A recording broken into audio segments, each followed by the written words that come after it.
I now welcome Dr Andrew Schmulow from the University of Wollongong, who is here with us in person. I understand that information on parliamentary privilege and the protection of witnesses giving evidence to Senate committees has been provided to you. As you take your seat for the Hansard record, would you please state your full name and the capacity in which you appear today? Thank you, Senator. My full name is Andrew David Schmulow, and I appear in the capacity of a lecturer and academic in law at the University of Wollongong, specialising in financial regulation. Thank you. And I now invite you to make a short opening statement, and at the conclusion of any remarks, I'll invite members of the committee to ask some questions. Thank you, Madam Chair. I'll get straight into it. The bill in question, the Financial Accountability Regime Bill, is, to say the least, drafted in a manner that makes it difficult to understand. But with the support of two of my colleagues, two leading law academics who specialise in financial regulation, we've unpicked the bill, and I can tell you categorically that what this bill does not do is provide for personal accountability by way of civil penalties or otherwise. Now, that may come as a surprise to you, Madam Chair, in light of the testimony that you've heard here today, for example, from the Financial Services Council. So let me take you to some specific provisions. If you have a look on page 85 of the bill, the note at the bottom of section 83, subsection 3, you will see that it states, Section 81 is the only civil penalty provision of this Act that can be contravened by a person other than a body corporate. In other words, Section 81 is the only civil penalty provision that can be contravened by a human being. So let's go to Section 81 and see what that says. That's on page 82. Section 81 says that a person breaches this section if they contravene a civil penalty provision or they induce the breach of a civil penalty provision. And you will see at the end of subsection 1 the words civil penalty. Those will be helpful in a moment. So the story so far, 83.3 says human beings can only be held liable for a breach of Section 81. Section 81 says you can only be held liable if the breach is of a civil penalty provision. So what is a civil penalty provision? Well, if we look to Section 79, subsection 2 of the Regulatory Powers Act, you will see a definition of what is a civil penalty provision. A civil penalty provision is a provision that has at its foot either a pecuniary penalty or the words civil penalty. So now let's look at those sections that, for example, the Financial Services Council was referring to this morning. Very good sections, laudable sections, sections that impose all sorts of qualitative duties on an individual. For example, the duty to act with honesty, integrity, due care and skill and diligence, the obligation to take reasonable steps to stamp out misconduct or prevent non-compliance with the law, all of which are admirable. Unfortunately, if you look at the bottom of those sections, you will see that you will not see the words civil penalty, nor will you see a pecuniary penalty. As such, those are not civil penalty provisions, which means that a breach of those provisions is not covered by Section 81. Now, at this point, you might say to me, but hang on a minute, these still impose duties on individuals. Duties to act honestly and with integrity, etc. But those duties are not matched by any form of punishment for breach. So what is the value of a provision that is not matched by any form of punishment for breach? That question was answered by Commissioner Hayne in the Banking Royal Commission final report at page 10. He was discussing Section 912, subsection 1, paragraph A of the Corporations Act, the duty to act efficiently, honestly and fairly. a provision that has no matching sanction for breach. What Commissioner Haynes said on page 10, and I quote, he said, "As the law now stands, breach of these general obligations carries no penalty." At page 73 of the Royal Commission final report, he provided a remedy. He said, and I quote, "should be enforceable by civil penalty."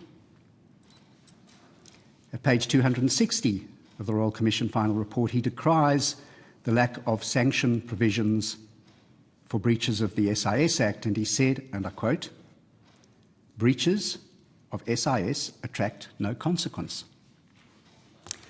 So what happens if you breach section 21 or 22? Well, nothing. Nothing happens. Because section 81 says an individual is only accountable for a breach of a civil penalty provision. At which point perhaps you'll say to me, okay, but what about section 80? Section 80 is pretty good. Section 80 is on page 82 of the draft bill. Section 80 gathers up all of those sections, 20, 21, all of those sections that deal with honestly and fairly and due care and skill and taking reasonable steps, and it makes all of them civil penalty provisions. But if you have a look at section 80, it makes them civil penalty provisions, but only for an entity, not for a person, or not for a human being. At which point perhaps you'll say to me, okay, but what about section 15? Section 15 is on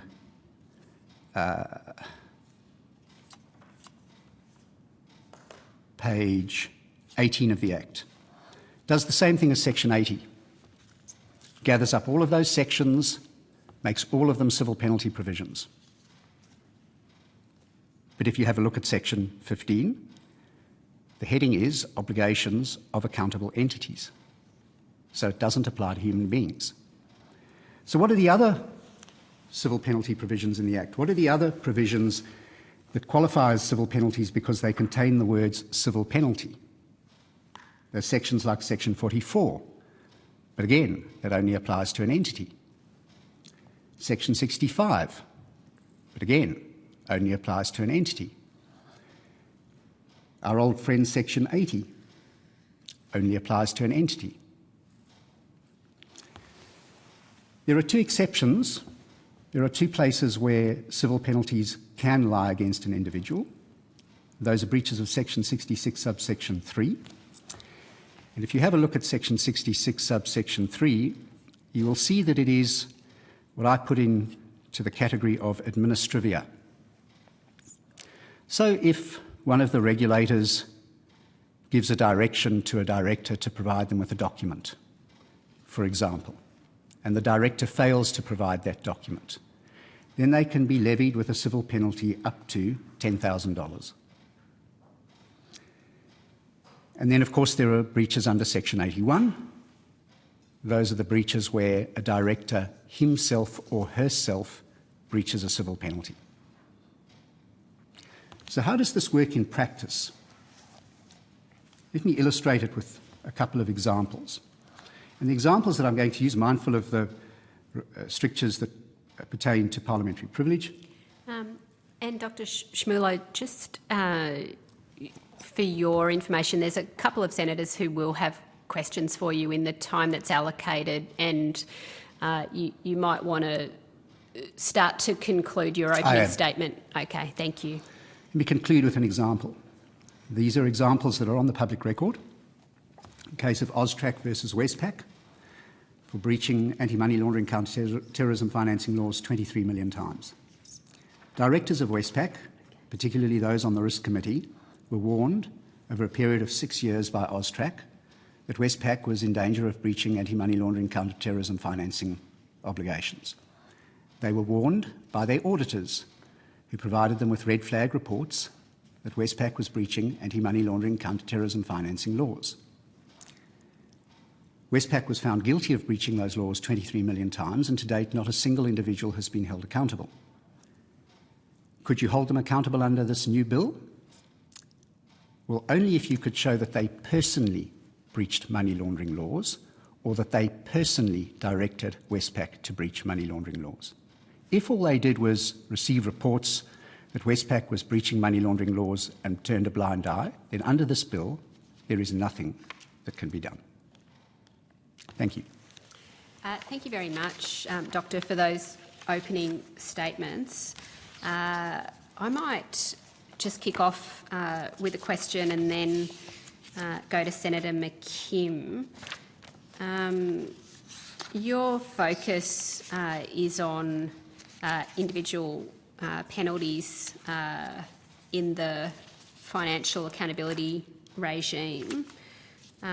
There are models for these sorts of penalties overseas, and I was wondering if you could talk to us about the UK senior managers and certification regime, how that works, whether that's a sort of a model that's useful, what the level of success has been with that model in deterring, I guess, the sort of conduct that you've been raising with us today. Thank you, Senator. The SMCR regime in the United Kingdom imposes not just civil penalty provisions on directors for failing to take reasonable steps to ensure that their organisation is compliant with the law. It goes further, it imposes criminal liability. And that has resulted in some substantial fines against individuals, like, for example, against the CEO of Barclays Bank, who was fined a considerable amount of money for breaching whistleblower legislation. And these provisions that we find in the SMCR in the United Kingdom are part of an international trend. We see that trend emerging in New Zealand, South Africa, Germany, Italy, Spain. And in fact, what we have here is an attempt to buck the trend. I see much consternation at the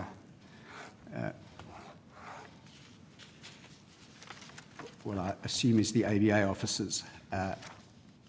We see an attempt to buck that trend. And there was a report in the Australian Financial Review that indicated that that trend, that we started to buck that trend thanks to representations made by the banking industry, that senior leaders in the banking industry should not be held personally accountable because various reasons. Well, those various reasons don't seem to have been applicable in other jurisdictions, and the sky hasn't fallen on their heads.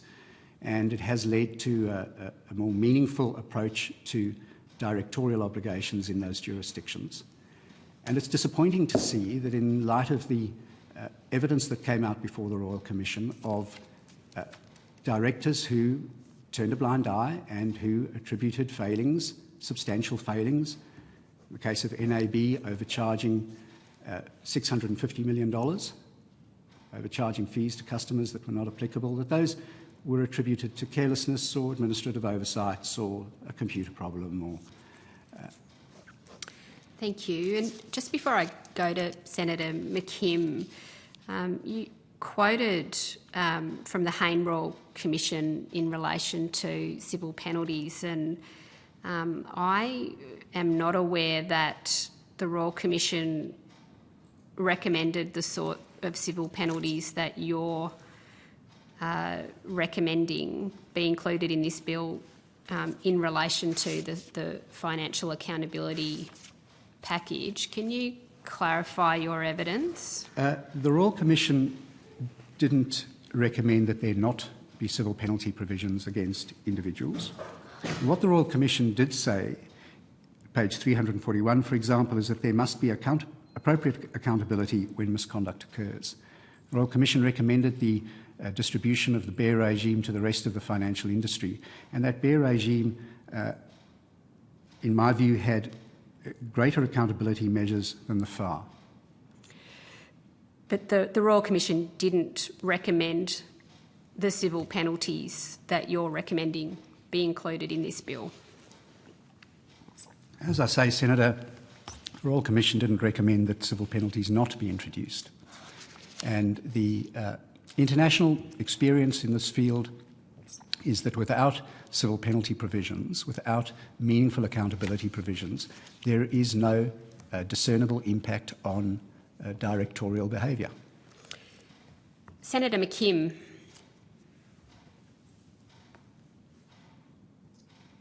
Thanks, Chair. Can I just confirm that you can hear me okay? We can. Thanks very much, and good morning, Dr Schmulow. Thanks for your submission and your evidence. I also wanted to explore the issue of the lack of civil penalties in regards to executives that do not take reasonable steps. Could I just ask you first, perhaps I could just have a go at characterising how I understand the FAR and how it does and doesn't apply civil penalties to individuals. So firstly, is it correct to say that executives are personally on the hook for a failure to comply with directions from a regulator? Yes. Thank you. And executives are also personally on the hook if they, in a sense, deliberately contravene the accountability obligations in Section 81. Correct. Thank you. But executives are not personally on the hook for failing to take reasonable steps to run a bank or a super fund or an insurer in a way that doesn't negatively impact consumers. Is that correct? Not only that, they're not on the hook if they fail to run a bank or an insurer in a manner that is compliant with the law. They're only on the hook if they deliberately direct the entity not to comply with the law. Thank you. That's very helpful. Now, the whole accountability obligations contained in this legislation are in fact based on the concept of reasonable steps, or in large part at least. Is that correct? In sections 21 and 22, yes, that is correct, but those sections, there are no consequences for breaches of those sections. That's right. So, given there are no consequences for breaches of those sections, what do you see in general terms as some of the issues that might arise from this legislation failing to impose those consequences? Senator, in light of the revelations that came out before the Royal Commission, in light of the fact that no directors of any major financial institution has been held accountable, I think what that does, particularly if that's reinforced by this bill, is it plays into those fears in the community, those tendencies in the community to lose faith in the institutions of government and in government itself. And it leads to the emergence of a narrative that there exists a swamp and that swamp must be drained. If you have a look at the United States and the experience there, the financial industry in the United States, colloquially Wall Street, has engaged in widespread, long-standing and serious misconduct for a very long period of time, and the US Congress has consistently failed to stamp that out. And that gave rise to the emergence of a narrative that there was a swamp, and in so doing, opened the door to a demagogue who promised to drain the swamp. Ironic when you consider he appointed his children to cabinet positions. There is a direct link between the misconduct that took place on Wall Street and the election of possibly the most temperamentally unsound and unqualified individual ever to sit behind the Resolute desk. These are the dangers that happen when you fail to hold people to account. It plays into dark fears and it gives rise to very troubling tendencies that we're seeing elsewhere. And it starts with this bill. Thank you, Doctor. Can I put this to you? If individuals are not on the hook for failing to take reasonable steps, and if it's just the companies that are on the hook, isn't it the case that that penalties just become part of a cost of doing business? It may become part of the cost of doing business, but in the worst case scenario, it's a cost to the shareholder. And a director who is paid a bonus, where that bonus, or paid a salary, where that is independent of these things, the cost to the shareholder is not their problem. It wasn't the problem of the board of directors of Westpac when Westpac paid a $1.3 billion fine for breaching money laundering legislation 23 million times. And in the case of a financial crisis, if it leads to that, it's still not the problem of the director, it becomes the problem of the taxpayer. In your view, does a failure to impose penalties on executives for failing to take reasonable steps, does that failure increase the likelihood of poor behaviour and potentially criminal behaviour? Absolutely, and that is where personal accountability regimes began. They began as a reaction to the global financial crisis and to the excessive risk-taking that had been evident before that crisis. The excessive risk-taking, which in the academic literature has come to be called bet the firm behaviour. So directors would pursue short-term profits at the expense of the long-term sustainability of the firm. And where those firms are systemically important, that can precipitate a financial crisis.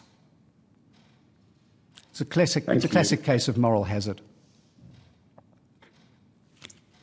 Thank you, Doctor. And forgive me, I was just having a couple of technical difficulties during your opening statement. I think you may have been exploring this during that opening statement, so forgive me if you were, but could I just ask you to summarise the trends internationally in this space and whether by failing to impose penalties for a failure to take reasonable steps on executives, whether we are bucking any kind of international trend here in Australia? Yes, Senator, there are a number of key developments that have taken place in the United Kingdom, the SMCR regime, which imposes not only civil penalty provisions on directors for failure to take, for example, reasonable steps to ensure that the corporation complies with the law, it also imposes criminal liability. We see the same provisions being reflected in the Conduct of Financial Institutions Bill in South Africa, which I assisted in drafting, and the Conduct of Financial Institutions Bill in New Zealand. We see similar trends in Spain and Italy and Germany and in a number of other jurisdictions. And wherever these regimes have been introduced, the core of that regime is individual accountability, not under all circumstances, not for anything and everything that goes wrong, but where it can be shown that somebody didn't take reasonable steps to stamp out illegal conduct. For example, a member of the board of directors of a bank receives a report from AUSTRAC to say, we think you're breaching anti-money laundering legislation, and does nothing. That would be an example of a failure to take reasonable steps. And I don't think that's unreasonable.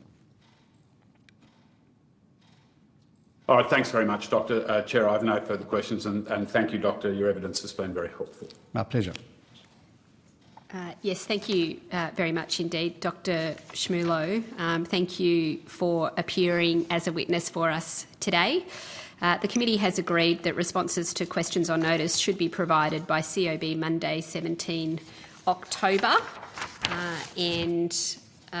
We thank you very much for appearing in person today, and you go with our thanks again. Thank you. Thank you, Madam Chair. It was my privilege.